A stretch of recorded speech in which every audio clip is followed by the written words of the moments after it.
Hey guys, welcome back to my channel. This is Priya Chauhan here. I hope you all are doing well. तो जैसा कि आप सभी को पता है कि जो मेडिकल फॉर्म सबमिशन है वो स्टार्ट हो चुके हैं 1 फरवरी से ही। और इसके अलावा जो है गाइस पुलिस वेरिफिकेशन जो है वो भी शुरू हो चुकी है और होते हुए 3-4 दिन उसको हो चुके हैं।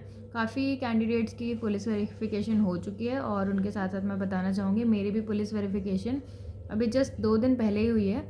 तो बात यह है कि मेडिकल सबमिशन का स्टेटस क्या है मेरा, तो मैं बता दूं अभी तक मैंने अपना फॉर्म सबमिट नहीं कराया है। तो उसके पीछे एक इशू था जिसकी वजह से नहीं कराया है, वो ये था कि गाइज़ जिस हॉस्पिटल से मैंने अपना क्या नाम है मेडिकल कराया था, तो वहाँ पे ये था कि हर एक डॉक्टर के उस पर सिग्नेचर हो रहे थे, जो चीफ डॉक्टर थे वहाँ के, जो ऑफिसर ग्रेड के थे। तो ये था कि उनके भी सिग्नेचर करा रहे थे, उनका वो अपना खुद का प्रोसीजर था, ऐसा नहीं कि आप सभी को कराना था, वो तो आपको पता चल ही चुका है। तो हर एक हॉस्पिटल का अपना तरीका है मेडिकल करने का, तो वो अपने प्रोसीजर से कर रहे हैं। तो उसमें ये है कि जो एक्सरे रिपोर्ट थी तो वो हमारी तैयार नहीं हुई थी, क्योंकि हॉस्पिटल में जो रेडियोलॉजिस्ट हैं वो नहीं थे। तो उसके लिए उन्होंने जो है हमारा फॉर्म डीडीओ में रेफ़र कर दिया था वो रिपोर्ट बनवाने के लिए, और वहीं पे जो है थोड़ा टाइम लग गया। और अभी फ़िलहाल फॉर्म वापस आ चुके हैं, तो जैसे ही मुझे मिल जाएंगे तो वैसे ही मैं जाके सबमिट करा दूँगी। अब आते हैं हम दूसरी बात पे, वो है पुलिस वेरिफिकेशन की। तो गाइस पुलिस वेरिफिकेशन में मेन चीज़ यही है कि जब वो आएंगे तो 1 या 2 दिन पहले आपको कॉल आ जाएगा कि इस तरह से हम आने वाले हैं, तो आप अपने जो डॉक्यूमेंट्स हैं वो रेडी रखें। तो अब डॉक्यूमेंट्स में क्या रेडी रखना है, हालांकि वो भी आपको बता देंगे, घबराने की ज़रूरत नहीं है कि यहाँ से नहीं पता लगा तो कैसे पता लगेगा, वो आपको बता देंगे। तो मेरे से जो चीज़ बोली गई थी वो बोली गई थी, एक तो 10th का सर्टिफिकेट और जहाँ पे मैं रह रही हूँ वहाँ का एड्रेस प्रूफ, और इसके अलावा आइडेंटिटी प्रूफ यानी आधार कार्ड की कॉपी। तो इनकी फ़ोटो कॉपीज़ उन्होंने मेरे को बोला था कि आप रखें अपने पास, जब हम आएंगे तो आपसे ये ले लेंगे।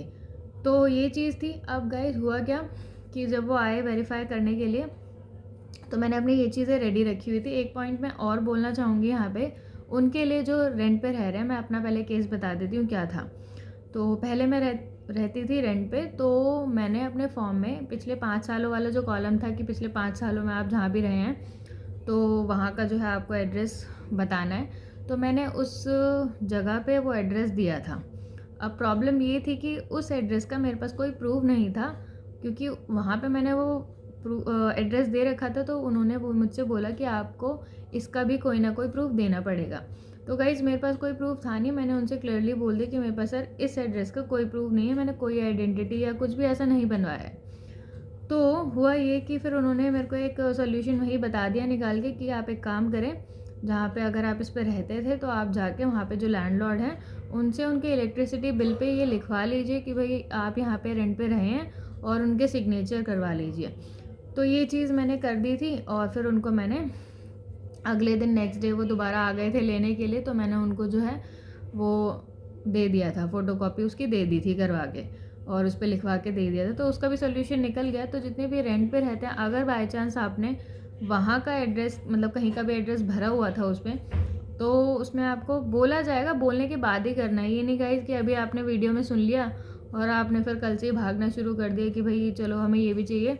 सबको नहीं बोला जा रहा है, मेरे को बोला, इस वजह से मैंने आपको ये चीज़ बता दी कि ऐसा हुआ था मेरे साथ। अब ऐसा भी नहीं है इसमें कि आप अभी से ही मतलब कुछ भी करना शुरू कर दोगे, पहले उनकी बात आप सुन लेना, वो आपको टाइम दे देंगे पूरा कि ठीक है चलो आप ये करवा के रख लो, हम दोबारा आ जाएंगे, ऐसे ऐसे ले लेंगे, अगर बाई चांस लेते हैं तो। इसके अलावा दूसरा जो सबसे बड़ा डाउट था, जो अभी तक मतलब काफ़ी लोगों ने मेरे से पूछ लिया है, विटनेस के बारे में, कि विटनेस हमने जो फॉर्म में भरा था क्या वही वाले विटनेस उनकी ही आईडी चाहिए। तो क्लियर कर देती हूँ मैं आपको कि घबराने की बिल्कुल ज़रूरत नहीं है। जो विटनेस आपने उसमें भर रखे थे, तो ऐसा कुछ भी नहीं है कि वही विटनेस उस टाइम अवेलेबल होने चाहिए। आप अपने आस पड़ोस के किसी भी 2 लोगों को आप बुला सकते हैं, और उनकी आईडी के साथ, क्योंकि उनकी आईडी का जो भी डिटेल है वो नोट कर लेंगे वो, और उनके सिग्नेचर चाहिए। तो बस इतने पे ही बात ख़त्म है। आपको घबराने की ज़रूरत नहीं है बिल्कुल भी कि अगर आपके पास वो ही वाले विटनेस नहीं है जो फॉर्म में फिल किए थे तो क्या होगा, तो ऐसा कुछ भी नहीं हो रहा है। तो गाइस पुलिस वेरिफिकेशन में बस एक यही चीज़ थी, और इसके अलावा उन्होंने जो चीज़ें मेरे से पूछी थी वो सारी वही चीज़ें थी जो क्या नाम है मैंने फॉर्म में फ़िल किया हुआ था वेरिफिकेशन वाले फॉर्म में। तो उसमें जो चीज़ें मैंने फ़िल की थी वो सारी चीज़ें मतलब उसी में से कुछ चीज़ें उन्होंने मेरे से पूछी थी, मेरी मदर थी घर में और उनसे पूछी थी। तो इतनी ही चीज़ हुई थी और इतनी कोई बड़ी चीज़ नहीं है कि आप थोड़ा सा घबरा जाओ, इसमें नॉर्मली हुआ था। आपका भी हो जाएगा अगर अभी तक नहीं हुआ है तो, क्योंकि अभी प्रोसेस चल ही रहा है। धीरे धीरे फाइल्स जा रही हैं जैसे जैसे, वैसे वैसे वो कैंडिडेट्स को कॉल कर रहे हैं और उनको बोल रहे हैं। तो गाइस यही था पुलिस वेरिफिकेशन में, और इसके अलावा कुछ खास हुआ नहीं। तो अगर कोई क्वेरी हो तो आप कमेंट कर सकते हैं।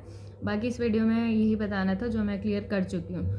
सो गाइस अब मिलती हूँ आपसे मैं नेक्स्ट वीडियो में, तब तक के लिए stay tuned, bye bye, take care, जय हिंद, जय भारत।